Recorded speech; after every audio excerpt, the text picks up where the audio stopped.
In 2023, AI and its potential risks were a major focus in science. The James Webb Space Telescope made significant discoveries, and climate change was a key topic at the COP28 conference. Hey, Shortwavers, Regina Barber here, and this time I've brought Jeff Brumfiel, senior editor and science desk correspondent, to the show. Hey, Jeff. Hi there. And all things considered host, Ari Shapiro. The interloper returns. Okay, so normally we talk through three things that are happening in the science world, fresh off the journals and social media that's happening this week. But this time we're giving you three big things in science from this year. We'll take through kind of the top three science threads we saw in Spooling. We have the science discoveries happening from the James Webb Space Telescope. And fresh off the COP28 conference, we'll talk climate. But we'll start with another really big theme, artificial intelligence.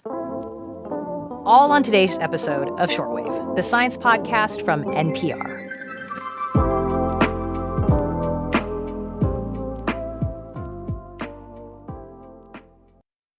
Okay, Ari, should we start with the big one, AI? Yes, it was everywhere this year, and it seems like everybody was afraid that ChatGPT was going to put them out of a job, no matter what kind of job they had. So eager to hear what you've got. Yeah, so let's talk about medicine for a minute. The AI revolution was already well underway in medicine before ChatGPT showed up.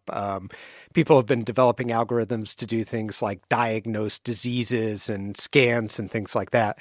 But with the language models, things are going even further. Some companies are floating systems to try and streamline medical notes and patient records. Others are rolling out programs that can generate correspondence between doctors and patients, and that's got some researchers nervous. I spoke to Marzieh Ghassemi, who's at MIT and studies AI uses in healthcare. She cited one example where Microsoft has rolled out software to some hospitals that uses AI to write messages from doctors to their patients. They're allowing it to draft this text as a suggestion of how a person should communicate with their patient. And that worries me. Because it really hasn't been tested, and we know AI can suffer from hallucinations, basically just make stuff up. It can give misleading information. And there's bias in the training sets that can discriminate sort of unconsciously against different groups of people. But the fact of the matter is there's so much pressure on doctors in the medical system that these sorts of tools are going to get tried, and that's what's happening. Yeah, and in the sciences, AI is already starting to find its place, specifically in fields like chemistry and biology, where researchers have like a huge number of molecules and compounds to test. It can try to find ones that match the researcher's criteria, and people can synthesize the candidate chemicals or compounds in real life to see whether they work. And some labs are taking things a step further. Researchers at Lawrence Berkeley National Laboratory in California and Carnegie Mellon University in Pittsburgh have built robots that can do some of the synthesis and testing themselves, potentially further cutting down on time. And, as long as I've been alive, I've heard that STEM careers come with guaranteed jobs. What does it mean if AI can do advanced chemistry? I mean, are scientists going to be out of work? Yeah, I've been thinking about jobs a lot this year as I've been reporting, and I keep coming up against this sort of basic truth, whether AI is being used in medicine, science, or even things like surveillance and national security.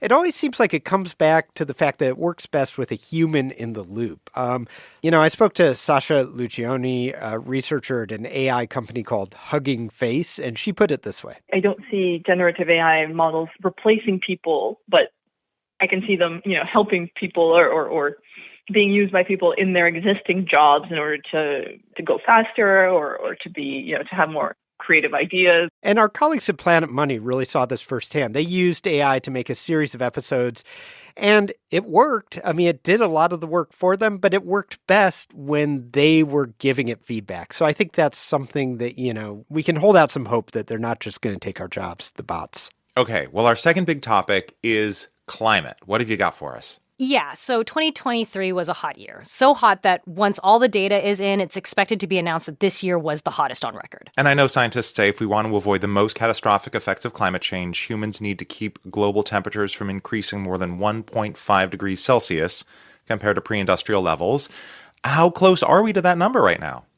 The average temperature of the Earth over the last decade was about 1 degree Celsius higher than pre-industrial temperatures, so we're definitely getting close.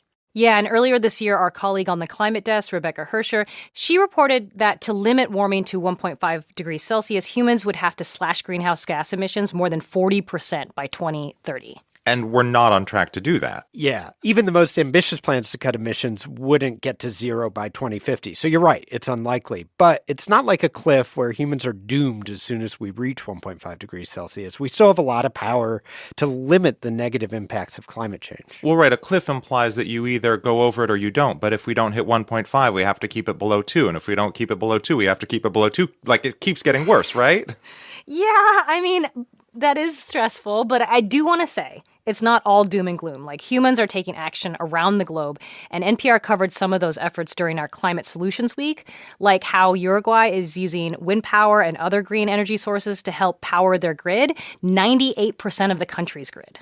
Okay, we'll take hope from Uruguay. Let's leave this planet for a moment and check in on the James Webb Space Telescope, which continued sending back incredible images this year. Gina, you've reported on what this means for astronomy. Yeah, so this telescope has given astronomers a view into the early universe, like showing us the earliest galaxies, black holes, stars that we've ever seen.